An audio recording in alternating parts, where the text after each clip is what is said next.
Steve Plater, 8 times winner of the Northwest 200, Superbike, Super Stock and Super Sport. What made you come to the Northwest 200, Steve? What was the attraction? In the first place, I came to watch with a group of friends that I was in a club with called Trent Valley Motorcycle Club in 1993. Foggy, blitzed, everybody did the lap record. Terry Ryan was here, I think, riding as well, and you know, enjoyed the atmosphere, and of course did some laps around just on an open road, but kind of really enjoyed the place, and I suppose got the bug instantly. So I started racing 1994, just club racing, but then 95 I started doing national championships, and then decided to, or was looking, I should have said, to get an entry for the Northwest that year. So the Northwest was always in the back of your mind. Was it even more prominent, say, in the TT and Ulster Grand Prix?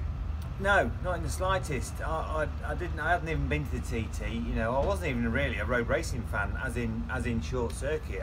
My passion is speedway and grass track, is on the ovals, and you know, I dabbled at speedway at 15, but could not afford it, and my father couldn't afford it, so I didn't do anything. You know, I had a normal life for 10 years, laying bricks, and then started racing, and so really started off on the short circuit, which is deemed to be safer, of course. So the TT and the Ulster was never on my radar. And when you came to the Northwest 200, did you notice the difference right away?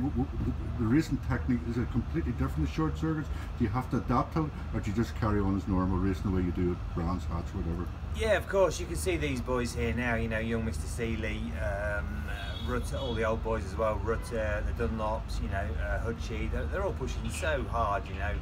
It's very competitive, but of course, I don't believe you're not on the edge of the tyre pushing hard like you are at short circuit, for sure. But of course, these boys are going very fast, and there's not many people that will be able to beat them.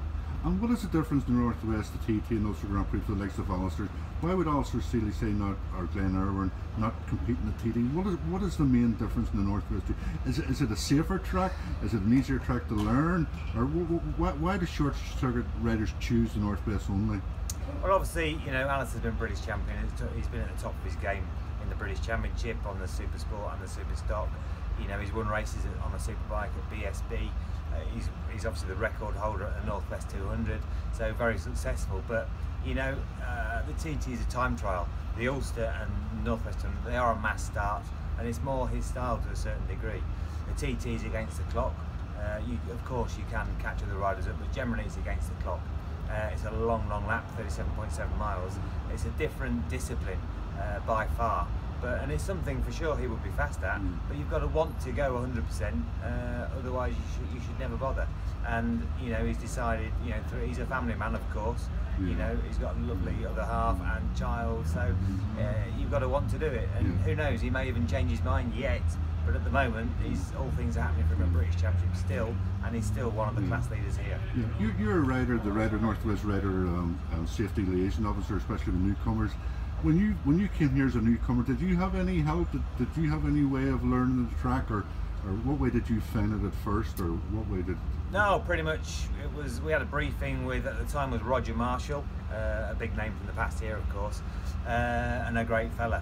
But you know, it was pretty much a decent briefing, explaining the negative side, the dangerous side, and pretty much get out there with your orange jacket and find your way around, and you know. Enjoy the Northwest, enjoy the atmosphere, but of course just keep it at 85%, not full on. And of course that's my job now, to express my years of experience here, not just winning, but obviously I've crashed here before, of course, so to share my experience with them, to try and keep those boys calm and not run before they can walk. What way are the newcomers performing? Do they listen to you, or do they try to do their own thing? Do they want to go faster? Is it a difficult job to teach newcomers, or? Yeah, it can be. You know, you're dealing with competitive people, big egos sometimes, you know, but of course, you know, I fully understand that. They want to get out there and they want to rule the world to a certain degree. You know, some are here to experience the Northwest in the road racing, and some are here to come and try and get on the podium and win. You know, it's my job to try and calm those guys down, not slow them down, but just make sure they don't go too fast too soon. That's the most important part, really, is, you know, we kind of show them around pre-event. I'll give them a big briefing at the event, and I take them around on the coach, give them a tour around, of course let them ride the circuit with an orange jacket behind myself and some other instructors for 5 laps, and let them go in the range sessions. Then we go back out for them to experience and to get some understandings of particular sections they're struggling with. Would you like to be racing at this year's Northwest 200? I would not like to be racing anymore. Do you think the Northwest 200 is actually getting more competitive, especially in superbikes?